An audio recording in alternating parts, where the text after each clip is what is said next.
Olá, sejam todos bem-vindos. Bom estar com vocês de novo depois de tanto tempo. Hoje a gente vai falar sobre um tema bem legal, com uma pessoa muito especial. A gente vai falar um pouquinho sobre vocação profissional e a área do desenvolvimento infantil. Eu e a professora Simone Herrera, que é fonoaudióloga, professora da USP aqui em Bauru, trabalha com formação de outros profissionais. Entrou! Oi! Já tô aqui, gente. Peraí, tô tentando pôr um filtrinho aqui para ficar com uma cara boa, mas tá difícil, hein, gente? A gente trabalhou até às 7 da noite, a gente entende. Pelo amor de Deus. Olha isso! Não, não dá, né? Todas nós, né? A gente entra para fazer live, para assistir live, mas tá todo mundo aqui sempre Sempre no lerê, sem hora para acabar. sempre no lerê, senhora, para acabar. Vamos lá! Tudo Que bem. Eu tava começando delícia! a te apresentar um pouquinho, mas vamos lá. Conta você um pouquinho de você mesma. Primeiro eu quero agradecer de a gente sempre na parceria, né? Isso é Verdade. muito bom para mim. Você sabe que eu gosto muito de fazer assim parceria com as pessoas que eu também gosto de trabalhar, que eu admiro. Então agradeço você pelo convite. Muito bom. E é o seguinte, somos fonoaudiólogas, né? Mas Vamos fora. fonoaudiólogas muito preocupadas com o desenvolvimento infantil, principalmente devido ao nosso trabalho, né? Eu acho que a gente tem isso em comum com as crianças com autismo, né? As crianças e as famílias. Sem dúvida. Então, eu acho que esse é um diferencial na formação dos profissionais, tanto da saúde quanto da educação, né? E é uma coisa que eu venho já batalhando há muito tempo e sei que você também batalha em relação a isso. Também temos uma ideia, um ideal aí parecido nesse sentido. Sem dúvida. Que bom tê-la aqui. Fico muito feliz também. Eu e a Simone já temos uma parceria, acho que já tem uns 2 anos, 3 anos, 2 anos, né? Acho que há uns 2, 3 anos, né? Que a gente já vem trabalhando juntos em várias coisinhas. Uhum. E agora estamos juntas também aí num projeto de pesquisa bem legal. Sim. Vai estar comigo aí na validação dos dados do aplicativo, que eu venho falando sempre para vocês. E a gente convidei ela para essa live porque é alguém que está muito envolvido com a formação de outros fonoaudiólogos já desde muito tempo, né? Então, você é professora universitária há quanto Eu tempo? sou professora universitária desde o dia que eu me formei, Olha praticamente. só, Há 28 anos. que legal. Eu comecei assim, eu estava no final da minha graduação, sempre quis dar aula, né? Mestrado, doutorado, essas coisas, fazer a formação para isso, né? Porque eu sou muito assim, sempre fui e sou. Eu acho que se a gente vai se propor alguma coisa, a gente tem que fazer uma formação, ir atrás do conhecimento para aquilo e sempre se aprimorar, né? Então eu falava assim, se eu quero dar aula, né, numa universidade, numa faculdade, eu quero então me preparar para isso, né?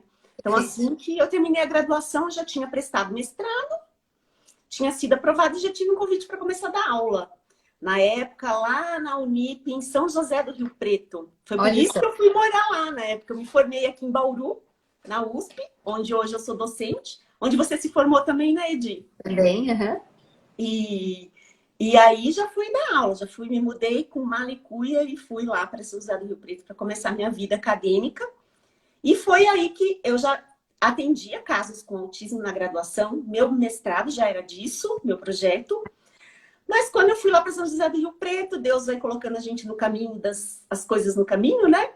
E É. lá tinha uma escola municipal para autistas, que era uma clínica escola, um modelo bastante inovador, assim. Já é inovador hoje, se a gente pensar que era uma clínica escola com atendimento interdisciplinar, né? E saúde e educação juntas. Então, assim, a gente entrava para fazer diagnóstico todo mundo junto, neuro, psicóloga, psiquiatra, fono. Que legal. E eu tive a oportunidade de prestar um concurso público lá em São José do Rio Preto e trabalhar nessa escola, né? Joia. Municipal do Autismo. Então, foi casando, assim, tudo, né? E comecei a trabalhar lá. E foi aí, ainda mais que eu aprofundei a, a minha escolha pelo tema, né, do Que autismo. legal. Mas pioneira mesmo, porque 28 anos atrás, eu até costumo comentar de vez em quando que o meu primeiro pacientinho aqui na clínica escola da USP foi um autista. Só que ele não tinha diagnóstico, foi na clínica funções estomatognáticas, né? Motricidade orofacial. Nossa Senhora. Aham. Motricidade orofacial. E era uma criança com muitos problemas graves de comportamento, e ninguém entendia por quê, né? Um menino inteligente, verbal e etc. né? Hoje, eu olho para trás e falo assim, meu primeiro pacientinho era autista. Era Primeiro autista. da vida, assim, né? Muito legal. Nossa, é. Assim, a gente marca a nossa trajetória, né? Por fatos que às vezes a gente não entendia na época, né? E Sim, hoje, com a nossa trajetória, a gente entende. pois é. É verdade. E eu acho que a gente tem aí uma preocupação comum, talvez por vias diferentes, né? Você sempre esteve na docência, sempre teve com essa preocupação de formar bons profissionais, de dar uma formação diferenciada.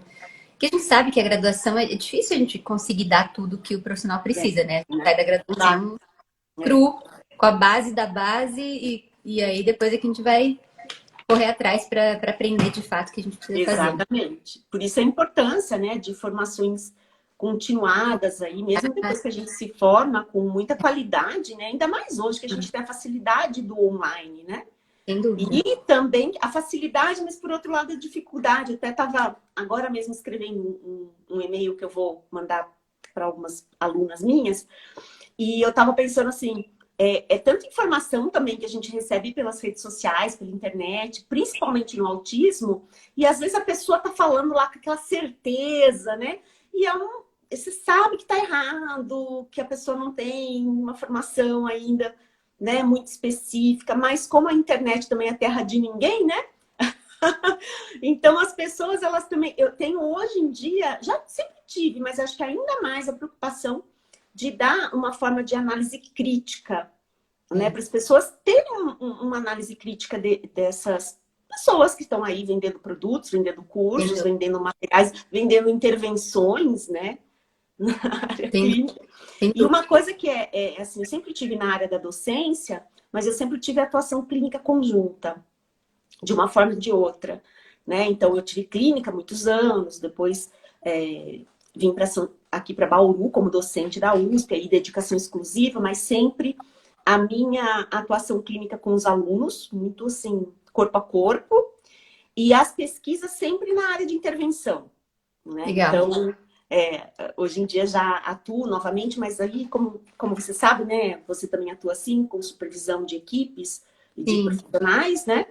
Uhum. Mas, assim, eu sempre tive essa preocupação de que a minha experiência como um todo, né? Como formadora, como educadora, como fonoaudióloga, como educadora especial, né? Fiz meu mestrado, meu doutorado em educação especial, fosse muito coerente nesse sentido, né?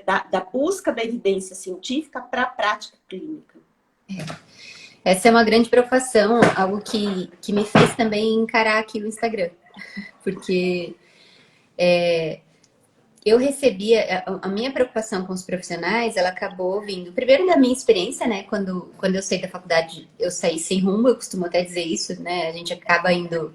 Eu lembro que eu fui trabalhar numa clínica, que eu tinha que atender tudo, e eu não fazia ideia do que eu estava fazendo. Eu não tinha suporte nenhum da dona da clínica. Eu chorava, eu chorava. Eu lembro que eu ia trabalhar, isso em São Paulo, capital. Eu ia trabalhar e eu pensava assim, por que que eu não sou motorista de ônibus? Era tão melhor do que ser fono. Nossa! Sério? Eu pensava, eu tive uma fase assim que eu queria Ai, ser qualquer coisa. Eu não tô brincando, eu tinha essa sensação. Eu falava assim, eu podia ser qualquer outra coisa, gente. Menos fono. Tipo assim, eu lembro que eu ganhava R$ 8 por atendimento, Nossa. R$ 8 por sessão, e eu tinha que me deslocar de metrô, e eu tinha que atender tudo. Eu não fazia ideia do que eu estava fazendo, assim, não tinha noção de nada, assim. Nossa, isso é tão Perdidíssima. agressivo para a gente, né, enquanto profissional, né? Você fala, gente, eu não posso continuar assim, né? Sim, e não tinha naquela época isso.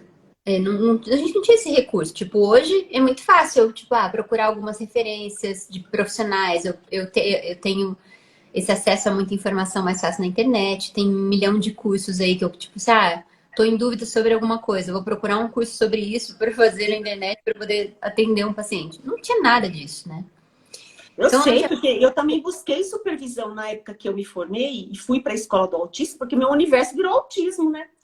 E eu tinha atendido um caso ou outro, mas não, eu falei, gente, eu preciso de alguém para me ajudar. E não achava nem literatura, às nada. vezes, em português, para você estudar.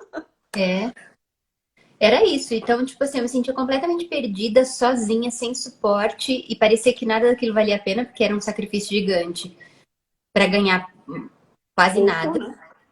Exato. Mal me sustentava, né, o que eu ganhava, porque imagina, R$ 8 por sessão. Imagina. Pensa. Era muito absurdo.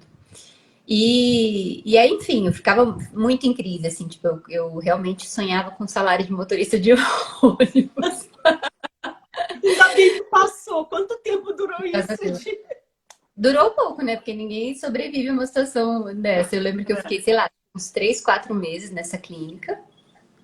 E aí eu acabei indo trabalhar com áudio ocupacional, Hum, que era uma oportunidade. E aí eu acabei conseguindo um trabalho legal, mas o áudio ocupacional, onde eu estava, era um trabalho bastante mecânico. Eu trabalhava dentro de uma grande empresa de telemarketing, e aí eu trabalhava com sim. áudio e voz ocupacional. E aí, sei lá, eu fazia 200 exames por mês, assim, 300 exames por mês. E aí, nessa época, eu fui para a FOUSP, para a Faculdade de Odonto da USP, em São Uhum. Paulo, para estudar um tema que na época me encantava muito, que era bioética. Tem até um manual de bioética aqui atrás. Uhum. E eu fiquei com o Dr. Dalton Ramos, que era diretor da Sim. FOUSP há alguns anos. E fiquei pesquisando em bioética, assim, maravilhada. Uns 3 anos eu fiquei lá. Até tinha pretensão de fazer o mestrado lá, acabei não ficando. É verdade. Tinha tudo a ver, E né? Você continuar, né? tinha. Lá, né? Mas No programa. era bem acho que providência de Deus, mas eu lembro até que foi nessa época que eu tava meio em crise, porque, tipo, esse trabalho, eu sabia que eu podia dar mais de mim, Uhum, sim. né? E eu sempre gostei de linguagem, sempre estive envolvida com as crianças, né? Depois eu conciliei um tempo com áudio ocupacional e clínica de linguagem infantil, e aí eu fui ficando um pouco mais tranquila, assim, me encontrando mais, que eu trabalhava só com linguagem infantil, né? E autistas e atraso de fala e por aí vai. E foi aí nessa época que eu acabei decidindo ir para Brasília e fui fazer um mestrado lá e fui Uhum. fazer assim um concurso lá e lá acabei ficando só com o autismo, né? Quando eu fui para lá. Mas tudo isso para a gente dizer assim, o quanto que eu sempre me senti atraída pela neurologia infantil, desde a época Uhum. da, da graduação. E tive que passar por muitas coisas sem suporte, né? Sim. E me descobri ali sozinha. Hoje a gente tem muito mais desses recursos. E aí, com toda a formação que eu fui aprofundando, fazendo e buscando, etc., acabei nessa experiência de acompanhar famílias no Brasil inteiro. Uhum. Então, a minha preocupação com os profissionais acabou surgindo por uma outra via, não tanto pelo contato com os profissionais, mas pelo contato com as famílias, Uhum. né? E De aí ver a acho que é necessidade, né? Que as exatamente, famílias de ter profissionais preparados para atender exatamente. seus filhos, às vezes não encontrar, né? Não, e não encontrar profissionais sequer disponíveis para querer aprender, porque, por exemplo, eu tenho pacientes em algumas cidades que a família quer um profissional que aceite supervisão e a gente não encontra. Ah, eu também passo por isso, de outro dia mesmo. Ó, e não é uma coisa de antes, é de Não, agora. Outro dia agora. mesmo aconteceu com uma família, que inclusive era de Brasília, porque você falou de Brasília, Sim, e eu supervisiono o caso da criança, e a fono que estava teve que abandonar o caso por questões pessoais, né? E uma das ATs também. E aí a gente está correu atrás de outra T, né, para formação, para não deixar a criança sem na escola, principalmente e tal. E a nova profissional que está atendendo a criança não aceita supervisão. pois é.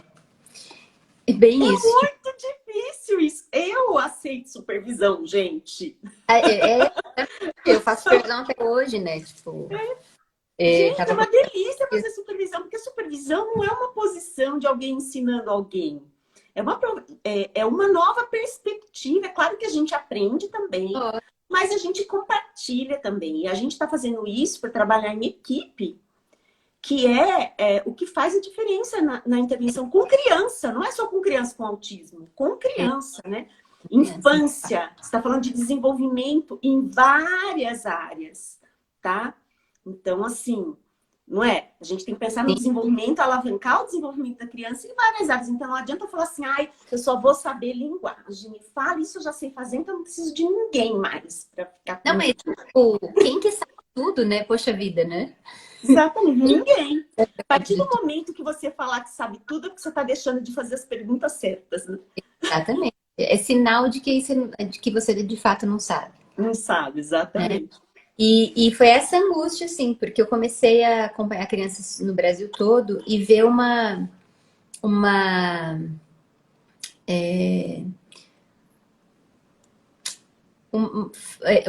não tem homogeneidade, né? De ver uma diferença muito grande no nível de formação dos profissionais aí ao redor do Brasil, né? E ver como que era difícil para algumas famílias, assim, conseguirem o trabalho específico que a gente precisava. Porque às vezes, tipo, assim, uma fono generalista que atende lá na clínica, que faz tudo e tal, fácil de achar. Mas encontrar alguém que fizesse aquele trabalho específico que dentro daquela perspectiva de desenvolvimento que está global, né, que está sendo visto ali, que aquela criança precisa daquela intervenção específica, achar alguém que desse conta daquilo sempre era muito difícil. Então, a parte da minha disposição de encarar internet, Instagram e etc., foi muito por conta dessa vivência com as famílias, né? De perceber assim, puxa, como a gente precisa, como é difícil a gente fazer chegar essa informação, né? E você sabe de que tem muito a ver também com aquilo. Você sabe disso que você, inclusive, ministra aulas no módulo, no curso da TK, né? Que é a empresa de cursos à distância. Porque o que acontece? Quando eu comecei a dar muitos cursos em vários lugares do Brasil, e não só, porque quando a gente está docente de uma universidade, de uma faculdade, você fica no curso, na cidade e tal. Aí quando você começa a dar cursos em vários lugares, né? Conhecer outras pessoas, como você, com as famílias, com os pacientes, né? Com as crianças.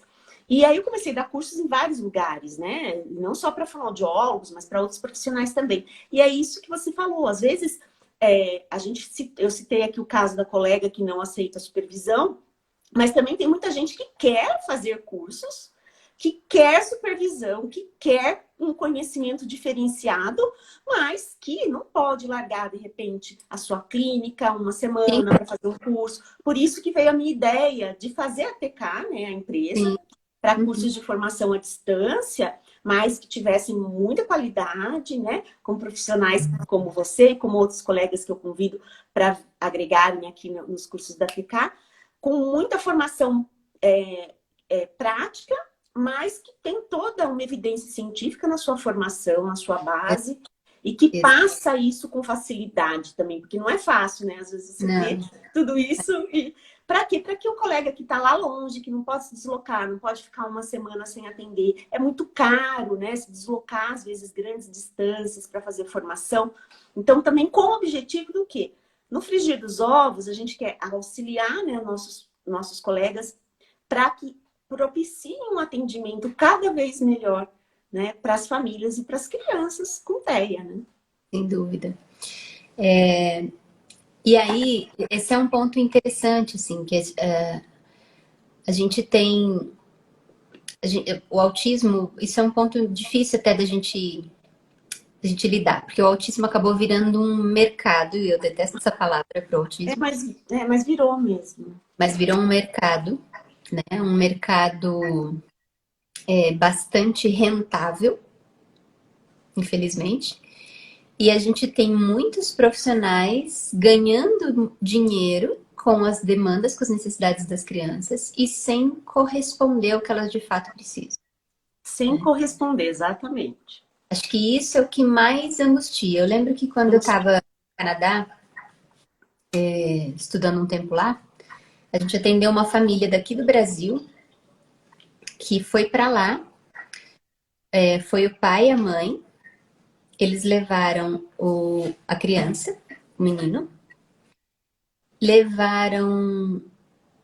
A família levou 4 dos 6 profissionais que atendiam a criança para fazer um treinamento lá com a gente.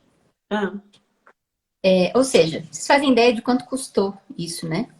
Tudo imagina. bancado pela família. Pela família. E essa equipe toda atendia essa criança já há quase 2 anos, eu acho, né? E era angustiante a gente olhar para aquela criança e ver que ele não tinha nada das bases de desenvolvimento global que ele precisava, tipo mínimas assim, que ele precisava ter Porque ganhado, às né? vezes a família está proporcionando a intervenção, mas a intervenção está mal direcionada, né? Era uma intervenção coxa de retalhos. Tinha 2 fonos, tinha uma T escolar, tinha uma psicóloga, tinha uma TO. E no fim das contas, o que ele recebia era uma intervenção convencional, dessas que a gente sabe que não tem grandes evidências.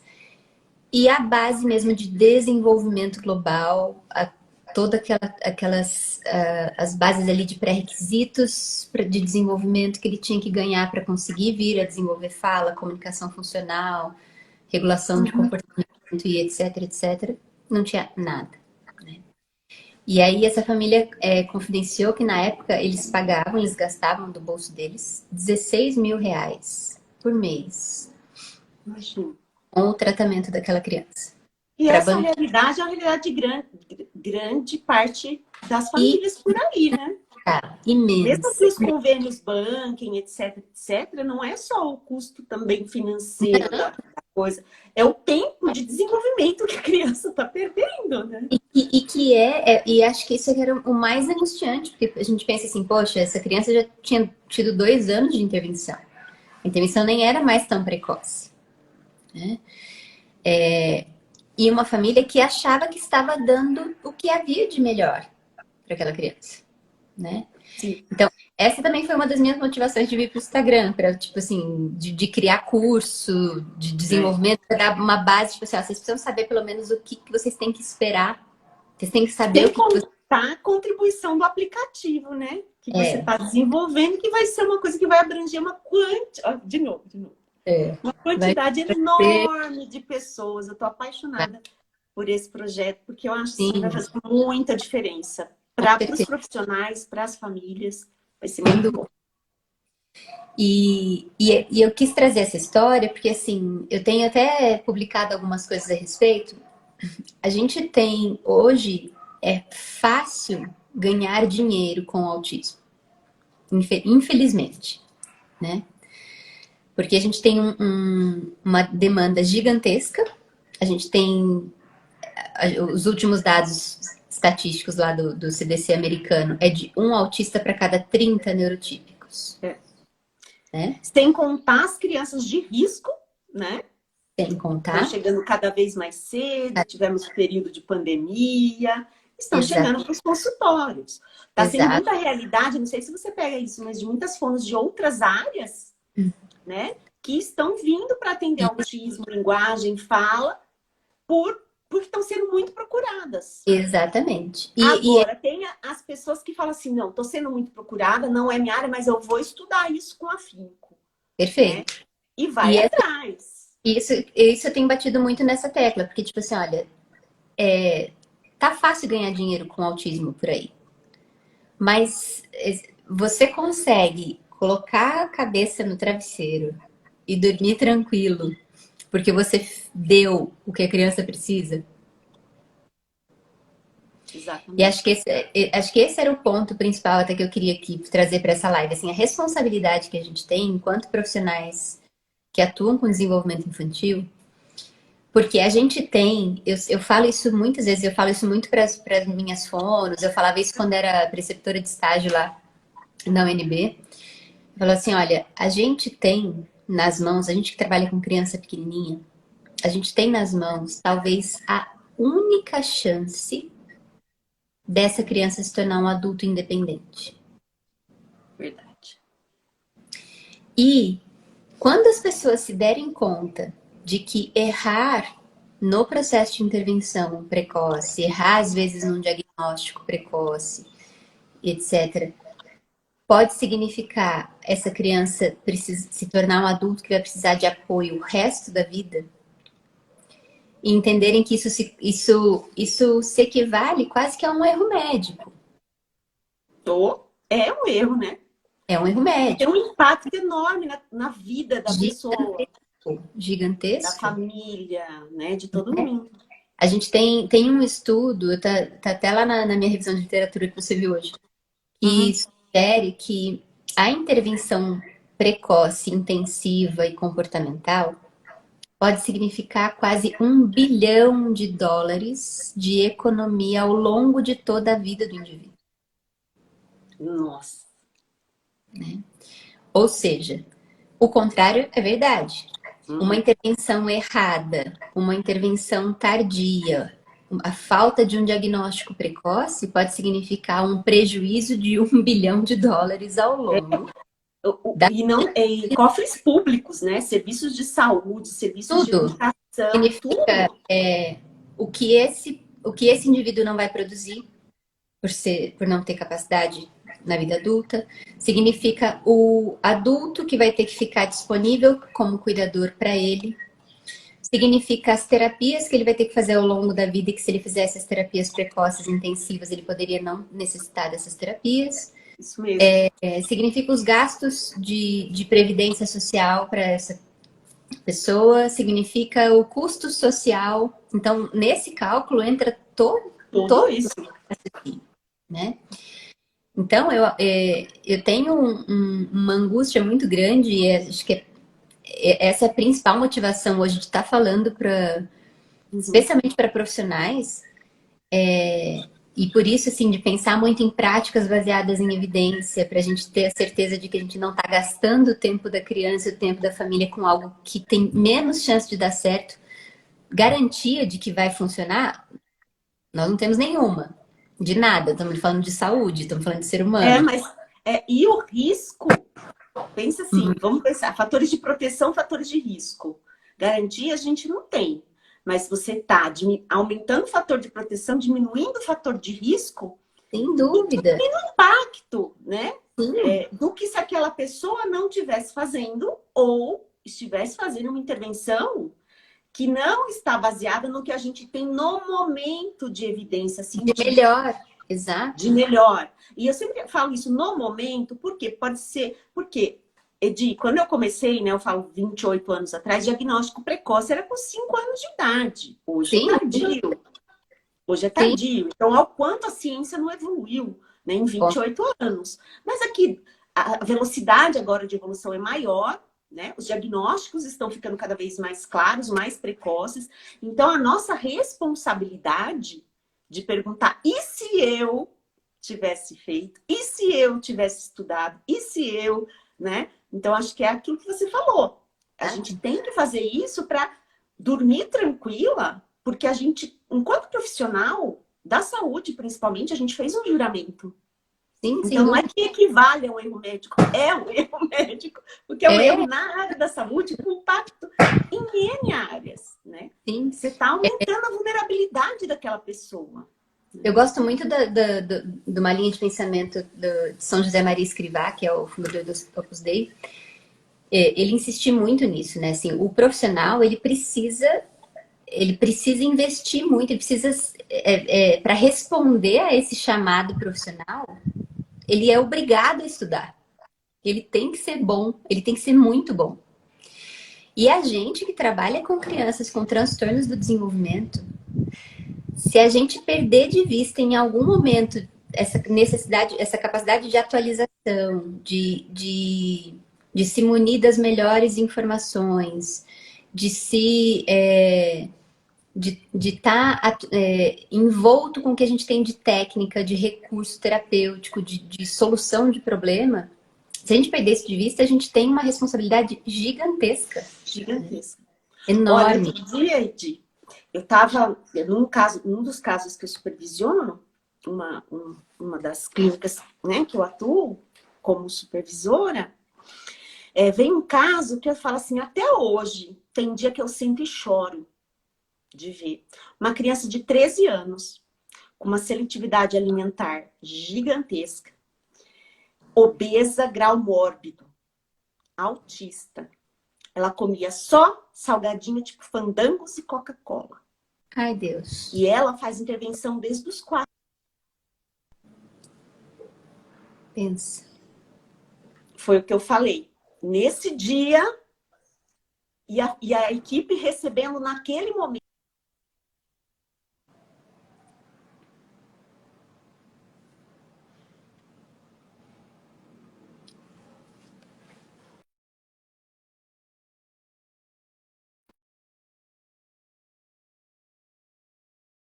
Acho que a internet da Simone tá instável.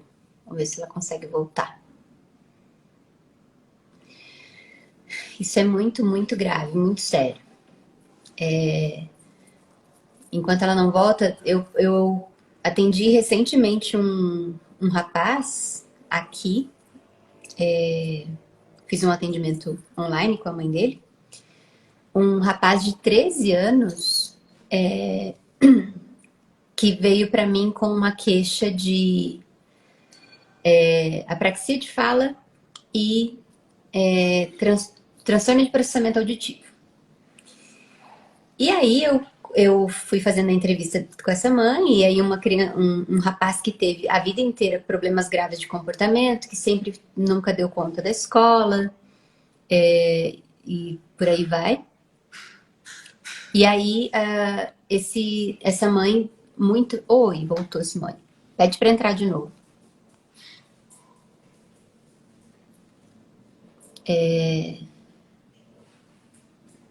Vamos ver se ela consegue entrar agora. Voltou. Oi, gente, perdão, caiu Tudo aqui. bem. Então, eu tava falando lá do caso, Conte. né? Isso. Não, então, esse dia eu sentei e chorei junto com as fonos, porque com a equipe, né? Não era só de fono, mas porque eu falei, gente, como Eu tava contando. isso aconteceu? Como isso? Eu falei, gente, não sei nem por onde começar a falar É angústia. de erro que teve no processo dessa criança de intervenção. Eu tava contando, enquanto você não voltava, eu tava falando de um caso que eu atendi recentemente, tem alguns meses atrás, de um rapaz, uma mãe que me procurou, um rapaz de 13 anos, daqui da cidade, e a queixa era apraxia de fala e TEPAC, transtorno de processamento auditivo. Aí a mãe me procurou, falou assim, olha, eu tenho uma angústia desde sempre, porque eu não tenho resposta, meu filho não fala direito até hoje, né? Tem ainda trocas na fala aos 13 anos. E ele não consegue se comunicar direito. E ele faz terapias desde os 3 anos de idade. 13 anos, tá? 10 anos fazendo fono. Fono. E aí ela começou a me contar a história, que desde pequenininha, desde 1 ano e pouquinho, ela procurou o pediatra, porque estava preocupada com o desenvolvimento. O pediatra disse que que era para ela esperar até os 3 anos. Ela esperou até os 3 anos. Aos 3 anos ele mandou colocar na escola e ir para fono. O combo, a história que a gente escuta sempre. Sim, Vai para a escola e aí vai fazer fono, e aí ele faz fono desde os 3 anos de idade. E essa mãe me procurou com ele aos 13, desesperada. Autista clássico. Clássico. Teve problemas em todas as escolas, graves de comportamento, se jogava no chão, entrava embaixo da mesa da professora. Até hoje muito rígido, com vários transtornos sensoriais, com dificuldade alimentar. 13 anos. Ele passou 10 anos da vida dele fazendo fonoterapia, tratando processamento auditivo. e não viro mais nada, né? Nem escola, nem profissional da saúde. A mãe sempre questionou, a mãe sempre viu, a mãe sempre perguntou. Esse menino fez fono por 10 anos. Aí eu fiz a avaliação, falei assim, olha, não tenho nenhuma dúvida, é um autista clássico, temos todos os critérios, não tem dúvida diagnóstica. Encaminhei ele para Lisiane, inclusive. Ela atendeu, Sim. chorou, me mandou mensagem depois assim, não é possível que fizeram com essa criança. A gente Por chora, 10 a anos. gente chora. Não, e Aí essa ela fez, criança, essa que eu fez contei do caso, tinha um diagnóstico de TEA, mas a intervenção foi feita totalmente sem direcionamento, achismo, sabe? Sem base científica, sem nada. é muita responsabilidade. Esse menino obeso mórbido, ele corre risco de morte, né? Sim, É uma criança exatamente, com risco de morte. com Vai ter risco que de fazer. morte. Pensa fazer a indicação de uma redução de estômago numa criança, né? Numa adolescente, Tá. né? E como Autista. faz ajuste de dieta para depois de uma cirurgia de redução de estômago numa criança? Não tem condição. A gente está tendo que dar laudo para. Porque veio com ordem judicial para essa clínica, né? E eu sou supervisora de grande parte dos profissionais da clínica, tem outros supervisores também, uma clínica muito correta, tá? E eles estão tendo que dar laudos para justificar o atraso na cirurgia de redução do estômago, por conta de que tem que fazer toda a adequação de dieta, de solicitação, de uma comunicação básica que seja, né, no início. E olha o quanto, assim, faz 3 meses que estão tendo os direcionamentos e já mudou muito esse panorama. Ampliou muito o que está comendo, está conseguindo pedir ajuda, está conseguindo mostrar o que quer. Você imagina? Aí, assim, a gente fica feliz, mas a gente fica angustiado. Fica pensando, imagina se tivesse tido uma intervenção adequada desde o início. Pensa se essa criança tivesse tido a intervenção que precisava no Em 3 começo. meses evoluiu tanto. A família É, fica super agradecida e eu me sinto mal. Eu me sinto feliz e mal. É um paradoxo. Ser feliz porque está evoluindo e mal, assim como eu todo vi isso mundo lá da equipe, todos de os pensar dias. tudo o que poderia ser feito.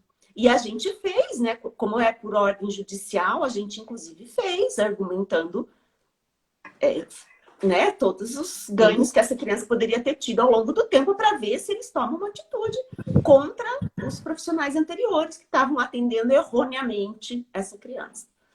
Eu costumo falar aqui assim, olha, pessoal, se atentem, porque o dia que as famílias descobrirem que elas podem responsabilizar judicialmente os profissionais que fizeram besteira com os filhos delas, essa galera vai começar a correr atrás do prejuízo. E vai começar a querer aprender o que precisa aprender, tá? Porque isso é muito grave. A Inclusive em gente... termos de poder público, né? De poder Exatamente. público, eu digo assim, não só poder público, né? Prefeituras, Estado, etc. Mas também eu vejo assim, mesmo os convênios, né? Muitos convênios em vários lugares do Brasil estão montando centros especializados em autismo.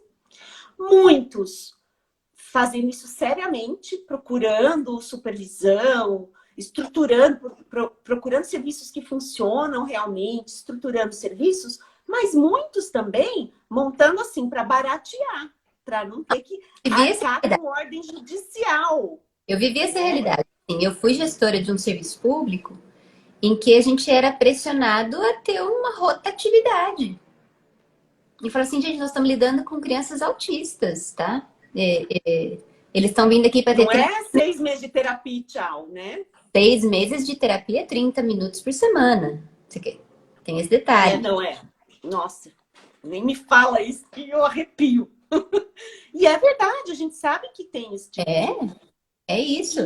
Então, isso é muito assim. Então, tipo, as clínicas que estão fazendo esse tipo de serviço, por exemplo, é muito comum. A gente sabe, aqui também tem muitas, por exemplo. Nossa Senhora, tem muitas. E os convênios vão lá e falam assim para a clínica: olha, eu preciso que você atenda a aba, porque eu tenho um monte de liminar me pedindo aba. Aí o convênio fala assim para a dona da clínica, fala assim, faz um cursinho aba, tá? Que aí vou conveniar você. De 2 dias, né? Aí a dona da clínica vai lá e faz um cursinho de 12 horas. Apresenta um diplominha. Qualquer. Que Deus sabe de onde veio. Credencia aquela clínica. E as pobres das famílias ignorantes acham que estão recebendo Acham que serviço está. adequado. Sim. Isso é muito frequente, muito comum. Essa foi uma das razões também de eu querer vir para o Instagram e falar assim, vou encarar E essa. é. E a gente não pode se calar mesmo, a gente tem que ver e instrumentalizar, gente, empoderar também essas famílias, essas pessoas aí a saber o que está consumindo, Quem entre está me aspas. ouvindo já corre lá e vai olhar que tem uns destaques só sobre tratamento para vocês verem o que é prática baseada em evidência, como é que tem que ser, como é que o negócio funciona, pelo menos o básico do básico, vocês já vão saber, ter um norte ali para pesquisar. Mas isso é muito Exatamente. frequente, muito E comum. também procurar formações de qualidade com pessoas que estudam isso há muito tempo, que atuam com isso há muito tempo, que não apareceram do nada. Uma carga horária decente, né? Que tenham a Decente, um base. corpo docente qualificado, né? Porque assim, eu Exatamente. sei que às vezes a gente vai pelo critério exigência, que às vezes vão exigir da gente, é o que você falou, vem a questão, se conveniar tal. Mas, meu, faz certo, né?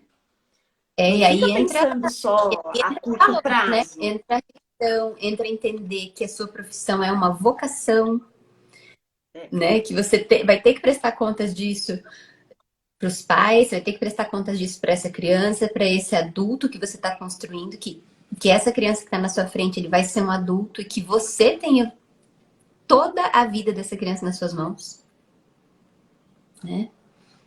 Então isso tudo é Nem me muito... fala. Enfim, Não, olha, acho que era você para sabe que, assim, fazer se a isso aqui, gente...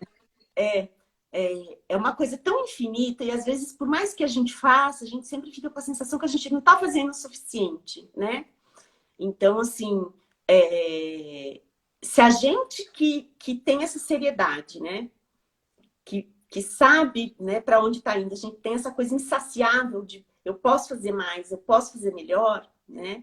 E é aquilo que você falou, é a questão de uma fidelidade com os seus princípios éticos, morais, cristãos, né? Então, independentemente de sua religião, ou daquilo que Gente, você acredita, é humanitário, né? se É você uma tiver um questão mínimo de humanitária. humanidade, exato. Tipo assim, porque agir diferente disso é ser, sei lá, frio, um sociopata, tipo, sem ser, tipo, não tô nem aí, vou. A gente viu, né, esses tempos atrás, teve um escândalo aí de uma terapeuta ocupacional que agredia as crianças, que fechava a porta e ficava comendo o lanche das crianças enquanto a criança ficava lá no celular. Agora, recentemente, Ai, quantas histórias a gente ouve, até de teve outro maus escândalo tratos. de uma outra fono também, com esse mesmo perfil de É. funcionamento. A gente, assim, não dá para pensar que isso é Não, normal, isso já né? vai Não para dá... o perfil da maldade, né? Para o perfil Eu prefiro pensar que que tem de falta um parafuso, escória no ser humano. que tem algum déficit ali que a gente não entende, enfim. Né? Mas uma pessoa com senso de humanidade mínimo, né? Que tem consciência da responsabilidade que está na sua mão, que entende que a sua profissão é um exercício ali. Eu não vou nem dizer exercício de amor, mas você tem que ter, no mínimo, responsabilidade. Tipo, eu assumir isso, vou fazer bem feito. No mínimo, Sim, no né? mínimo. No mínimo. Ai, Di, mas olha, se a gente for trocar todas as histórias que eu acho que a gente tem, né? Acho que não só nós, minha e sua, mas das pessoas que estão aqui acompanhando a gente, é tanta coisa. Mas tem também as histórias positivas, né? De mudanças Muito, aí. E de muitas, muitas muitas. pessoas sérias e comprometidas. O meu marido sempre fala assim, Simone, como na fono tem muito também profissional comprometido, que realmente chega assim, professor, eu preciso aprender, eu quero fazer uma coisa de qualidade, me indica cursos, me indica, né, o que eu posso fazer, formações, né, por onde que eu começo. Gente, às vezes eu respondo as pessoas assim, nas redes sociais mesmo, porque eu falo, gente, se ela está procurando uma referência e pedindo para uma ajuda, quem sou eu para negar isso, Vamos lá, né? sem Então, acho que dúvida. todos nós temos também a parte boa, né? Não são as histórias tristes, e como fazer a nossa Sem parte, dúvida. né? realmente para Sem dúvida. profissionalmente e também como pessoa. Às vezes você não vai dar uma supervisão para a pessoa, óbvio, na rede social, mas você pode falar, olha, procura cursos assim, olha isso, olha aquilo, começa lendo esse livro, sabe? Coisas que vão mostrar para o outro um caminho, né? Então, acho que isso é muito importante também. Com certeza. Muito obrigada, gente. Eu queria agradecer. A gente vai já caminhar para encerrar. Foi uma alegria. A live vai ficar salva para quem está perguntando. A Aline Mara pediu para avisar que o nosso livro de prática baseada em evidência para fonos aí no primeiro ciclo de vida está saindo também. Agora já está pronto. Logo, logo está disponível para vocês. Ai, que delícia! É o que eu fiz o prefácio? E é o que você fez o prefácio. Ai, que Sim, lindo! tá bem Que legal. Ficou bem gostoso! bonita a diagramação. Logo, Ah, logo eu tá não por vejo a aí. hora de ver. Muito bom. E já fica o convite para vocês que amanhã a gente tem uma outra live às 19 horas. A gente vai conversar um pouquinho mais sobre desenvolvimento infantil. E na quinta a gente tem uma outra live também bem legal. Vamos falar um pouquinho sobre esse caminho profissional dentro do desenvolvimento infantil. Eu tenho focado um pouquinho mais nisso porque eu acho que a gente tem os meus recursos aqui sempre foram voltados muito para os pais, mas a gente precisa dar essas ferramentas para os profissionais em primeiro lugar, porque senão os pais, não adianta nada os pais saberem mais do que os profissionais, né? Então, é por aí. Então tá bom, obrigada, Edi. Beijo para todo mundo. Obrigada. Muito obrigada. Beijo para vocês.